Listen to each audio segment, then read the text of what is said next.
Au siège du Parti socialiste, le président savoure son titre de première force politique francophone du pays. Mais dans l'hémicycle bruxellois, les socialistes occuperont 17 sièges, soit 4 de moins par rapport à la dernière législature. Quant à la région bruxelloise, à l'heure actuelle, nous sommes les premiers. C'est une marque de grande confiance au Parti socialiste. Plus que jamais, les socialistes belges restent un pilier fort des socialistes européens. Nous avons fait face à une opposition tenace. Discours tout aussi enjoué de Charles Michel aux militants du MR, qui se fait pourtant dépasser par Écolo dans le trio de tête bruxellois.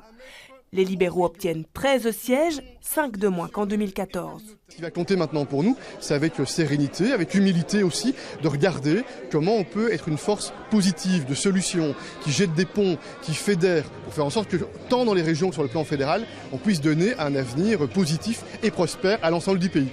Même si le tassement de défis se fait dans une moindre mesure, le parti d'Olivier Minguin obtient 10 sièges, soit 2 de moins qu'en 2014. Le président de Défi temporise. Les partis traditionnels sont perdants, donc comme je dis, malgré l'absence de personnalités connues, Défi se porte très bien à Bruxelles. Et je m'en réjouis parce que, comme je l'ai dit, je voulais faire ce passage de témoin. Et puis après ça, on sait qu'il y a encore du travail. Ce que je dis dans mon message, c'est que nous ne jouerons pas la politique du pire. Une mutation moins réussie au CDH qui perd 3 sièges. Dans le QG des humanistes, les visages sont graves. Ils n'occuperont plus que 6 sièges au Parlement bruxellois. À Bruxelles, clairement, il y a un recul.